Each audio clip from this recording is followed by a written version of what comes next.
자, 이번에는 세계로 교회의 손현보 담임 목사 전화로 만나보겠습니다. 나와 계시죠? 네네, 그렇습니다. 네, 안녕하세요. 지금 시설 폐쇄 명령에 대해서 집행정지 신청을 냈던데요. 자, 반발하시는 이유를 좀 말씀해 주시겠습니까, 목사님? 네네. 대통령께서는 정녕 교회 지도자들과의 간담회에서 방역은 종교가 아니라 과학이라고 말씀하지 않았습니까? 네. 저는 이 말씀에 전혀 공감이 지금 되지를 않습니다. 음, 서울 지하철은 하루에만 730만 명이 타고 다니잖아요. 네. 그런데 교회는 만 명이 들어가도 만 명이 들어가는 예배당도 20명, 5천 명이 들어가는 예배당도 20명. 음, 이거는 전혀 과학적이지 않다고 생각이 들고 네. 언제 우리나라 과학책이 이렇게 바뀌었는지 사실은 의문이 들고요. 음, 저희 교회는 방역법을 어겼다고 무기한 폐쇄를 당했습니다. 네. 방역법을 어겼다고 확진자도 나오지 않았는데 음, 무기한으로 기간도 정하지 않고 폐쇄되는 것이 저는 사실 공포스러운 법이라고 생각합니다. 알겠습니다. 목사님 그래서 말씀에 따르면 방역 수칙이라고 하는 게 비과학적이다 이런 말씀이신 거잖아요. 그렇죠. 자, 네. 그러면 그렇다고 그럼 교회가 과학적 판단을 내리는 주체가 될 수 있는 겁니까? 과학적인 것은 주체는 되지 않지만은 예. 그렇기 때문에 예. 법원의 판단을 받아보기 위해서 네. 집행정지 신청을 낸 겁니다. 그러면 법원에서 집행정지 신청을 받아들이지 않으면 그 당국의 폐쇄 명령을 그대로 수용을 하겠다라는 의사로 이해를 해도 되는 거죠, 목사님?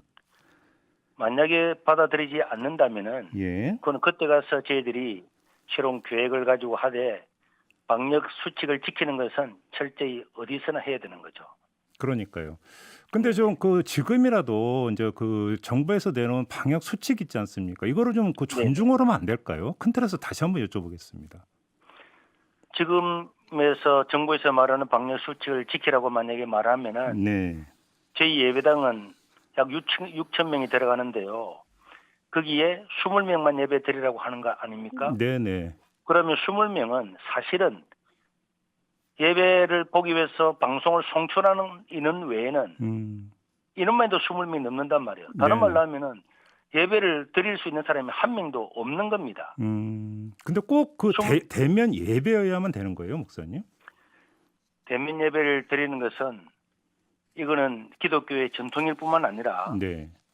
우리가 만약에 대면 예배를 드리지 않으면은 이 지역은 지금 농어촌 지역이거든요. 네. 대부분의 마을에 살고 있는 사람들이 70대, 80대들도 많이 있습니다. 음. 그럼 이분들은 대면 예배 드리려고 하면은 교회도 올 수가 없고 20명이니까 네. 모바일 기계도 다룰 수 없고 네. 실질적으로 작년 2월부터 1년 동안 음. 예배를 못 드린 겁니다. 네. 그러니까 20명을 드리라고 한 이게 문제가 아니고 예. 이런 특성을 말하지 않고 일률적으로 적용을 했기 때문에 음흠. 이 어르신들은 정말로 어렵고 필요함에도 불구하고 1년 동안 한 번도 예배를 못 드린 분이 수두룩하단 말입니다. 알겠습니다. 어떤 말씀이신지 알겠는데요. 네네. 그럼에도 불구하고 절대 다수의 교회는 정부의 방역 수칙을 존중을 하면서 비대면 예배를 드리고 있는데 그러면 이런 교회들이 교회 전통을 어기고 있다라고 볼 수도 없는 거 아니겠습니까? 그 교회들은 그 교회들의 사정이 있겠지만은 예. 제가 알고 있는 통계로는 지난 1년 동안에 한국에 있는 수많은 교회들 중에서 3천 개 이상이 문을 닫았습니다. 문을 대형 닫았다는 교회들은 것은 아예 교회 문을 아예 닫아버렸다는 말씀이십니까? 그렇죠. 예. 1년 동안에 거의 비대면 예배를 강요하다시피 했는데 네. 작은 교회들이 살아날 수가 없잖아요. 예. 그러니까 대형 교회 중심으로 해서는 안 되고 음. 이런 작은 교회들이 고사를 당했는데 정부에서 이들에게 도움을 준 적이 있습니까? 음. 재난기금이라도 줬습니까? 알겠습니다. 그래도 이분들이 항의한 것도 아니잖아요. 목사님 외람되지만 네네.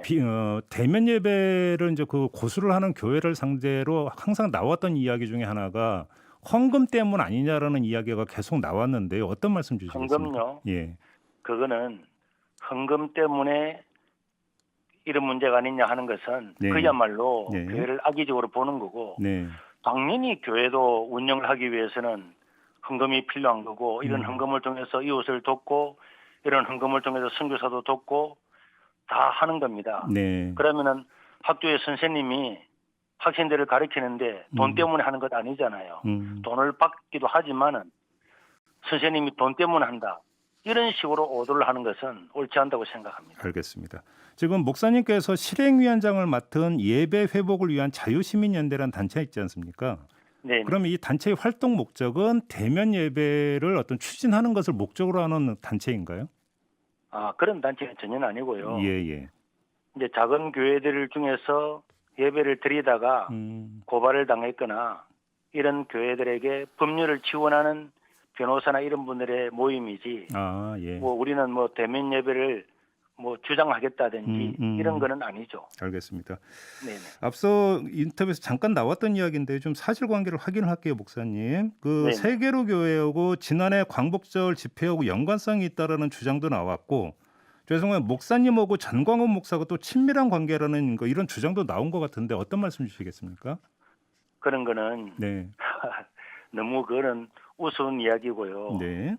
그런 것들은 저희 교회에 대한 마타도고 극으로 몰아가려고 하는 거지. 제가 광화문 근처도 가본 적이 없고 서초동에도 가본 적도 없고 네. 저는 제가 29년 동안 이 교회에 있으면서 제 설교가 다 홈페이지에 있습니다. 네. 작년 때까지만 해도 한 번도 제가 그런 이름 뭐 정치적인 내용이나 정치인의 이름조차도 사실은 제가 거론한 적이 없습니다. 알겠습니다. 목사님 마지막으로 요거 좀 여쭤볼게요. 그러니까 그 설교를 하시면서 네네. 민주당 내에 김일성의 주체 사상을 지도 이념으로 추정하는 조사파 이념을 가진 국회의원이 많고, 네네. 이런 그 요지의 말씀을 하신 바가 있는 것으로 지금 그 나왔는데 왜 이런 말씀하셨어요? 그렇죠. 작년 4.15 총선 전에 네. 그 당시에 민주당 원내대표였던 지금 이인영 총리부 장관께서 네. 4.15 총선이 지나고 나면은 종교계를 개편하겠다고 이야기를 했습니다. 이인영 그때 당시 원내대표가 그런 이야기를 했다고요? 그러시죠. 인터넷에 치면 지금 바로 나오고요. 예. 어떻게 전체주의 국가도 아닌데 자유민주 사회에서 정말 여당 정치인이 네. 종교를 개편하겠다. 네. 이런 걸 공언하는 거는 저는 독재 시절에도 이런 말을 들어본 적이 없어요. 그게 그러면은 가능하지도 않은 얘기인데 그런 얘기를 했다고요? 네. 당연하죠. 예. 그러면은 목사로서 종교인으로서 가만히 있으면은 우리 집에 도둑놈이 들어오겠다고 예고를 하는데도 그럼 들어오라. 당신 마음대로 해라. 이렇게 가만히 있어야 되겠습니까? 그래서 찾아보니까 뭐 옛날에 우리가 원내대표가 뭐 누군지 장관이 누군지도 사실 모르는 이런 전혀 신경을 안 쓰는 보니까 그분이 주사파라고 나와 있길래 제가 그 이야기를 한 겁니다. 주사파라는 거 어디에 나와 있었어요? 그 기록은?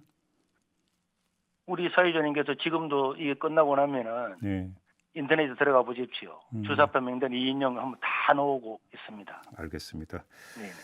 자, 오늘 인터뷰 이렇게 마무리하겠습니다. 고맙습니다, 목사님. 네, 감사합니다. 네, 지금까지 부산 세계로 교회 손현보 담임 목사였습니다.